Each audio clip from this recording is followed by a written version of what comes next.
10 દિવસની પ્રશિક્ષણ શિબિર બહુ લાંબા સમય પછી પહેલીવાર થઈ રહી છે અને આપણે બધા જાણીએ છીએ કે જાહેર જીવનમાં કોઈ પણ વ્યક્તિઓ હોય દરેકને ઘેર સારા નરસા પ્રસંગો બનતા હોય છે. કેટલીક એમની જવાબદારીઓના ભાગ સ્વરૂપ ક્યારેક આવા શિબિરમાં કે કાર્યક્રમોમાં અનુપસ્થિતિ પણ હોય છે.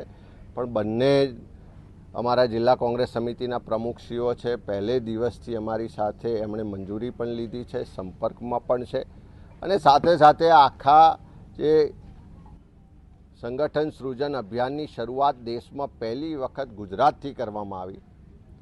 અલગ અલગ પેરામીટર્સના આધારે જિલ્લા કોંગ્રેસ સમિતિના પ્રમુખશ્રીઓને જે કામગીરી સોંપવામાં આવી છે એની સમીક્ષા પણ થાય છે, એના રિપોર્ટ કાર્ડ પણ બને છે ને વખતો વખત એ રિપોર્ટ કાર્ડ, સમીક્ષા, એનું એનાલિસિસ કરી અને એ જિલ્લા પ્રમુખશ્રીઓને વધારે સારું કેવી રીતે થઈ શકે, વધારે સારું પરફોર્મન્સ આપવા માટેની માહિતી અને સાથે સાથે માર્ગદર્શન પણ અમારા હાઈકમાન્ડ તરફથી મળતું રહે છે. ત્યારે એવા સંજોગોમાં જ્યાં જ્યાં સુધારની જરૂર છે, આ પ્રશિક્ષણ શિબિર એટલા જ માટે છે કે અમારી કામ કરવાની પદ્ધતિ, ટેકનોલોજીનો ઉપયોગ, અલગ અલગ પેરામીટર્સમાં વધારે સારું કામ થઈ શકે એટલા માટે જ આ પ્રશિક્ષણ શિબિર છે. હું માનું છું કે આ 10 દિવસની શિબિરના અંતે અમારા જિલ્લા પ્રમુખો એક નવા વિચાર સાથે, નવા માહિતી અને નોલેજના ભાથા સાથે એક નવી ઉર્જા અને ચેતનાથી લોકો વચ્ચે કામ કરતા જોવા મળશે.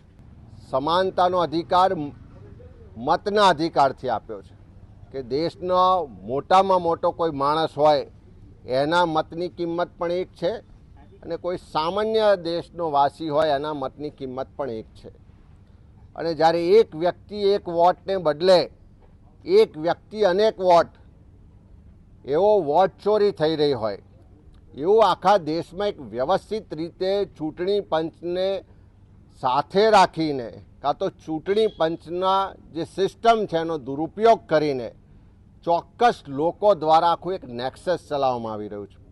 આખા દેશના લોકોના મનમાં એક શંકા હતી કે જ્યારે જ્યારે ચૂંટણીઓ થાય છે ત્યારે લોકોમાં માહોલ જુદો હોય છે, પ્રચાર પ્રસારમાં લોકોનો જે આવકાર હોય છે, ઉત્સાહ હોય છે, ત્યારે પરિણામ કંઈક જુદું આવે છે.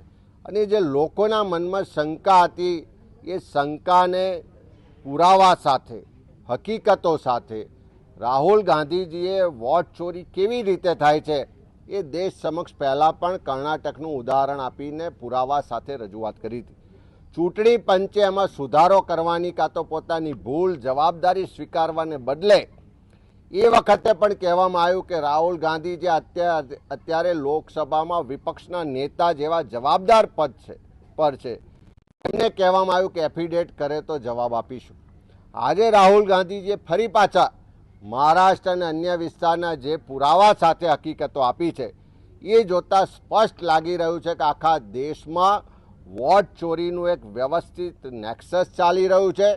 એક વ્યવસ્થિત ષડયંત્રના ભાગરૂપે ચૂંટણીઓ જીતવા માટે ચૂંટણી પંચની જે મશીનરી સિસ્ટમ છે એનો દુરુપયોગ થઈ રહ્યો છે. રાહુલજીએ દેશના અલગ અલગ રાજ્યના મુદ્દાઓ સાથે, પુરાવા સાથે વોટ ચોરી ઉજાગર કરી છે.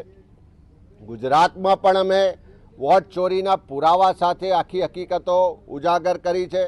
પણ આજ દિન સુધી ચૂંટણી પંચ દ્વારા એની બાબતમાં કોઈ સ્પષ્ટતા કે એની પર કાર્યવાહી કરવામાં નથી આવતી.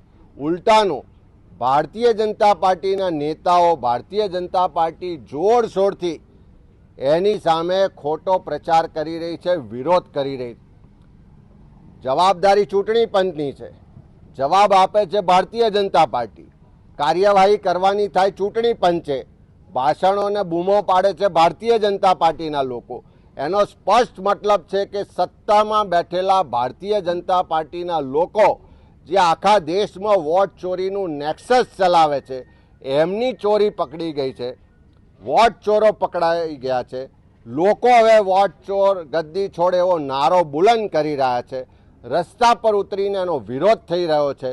આવનારા દિવસોમાં અમે પણ રાહુલજીએ જે વોટ ચોરીનું નેક્સસ પકડ્યું છે એને વધારે આગળ લઈ જતા કોંગ્રેસનો એક એક કાર્યકર ગુજરાતના એક એક બૂથમાં જવાનો છે, એક એક પરિવારને મળવાનો છે, મતદાર યાદીની ચકાસણી કરી જ્યાં જ્યાં વોટ ચોરી હશે એને અમે ખુલ્લી પાડીશું, જે વોટ ચોરો છે એને ખુલ્લા પાડીશું અને જનતાની અદાલતમાં લઈ જઈ અને આ વોટ ચોરોને ગાદી છોડવા માટે મજબૂર બનાવીશું.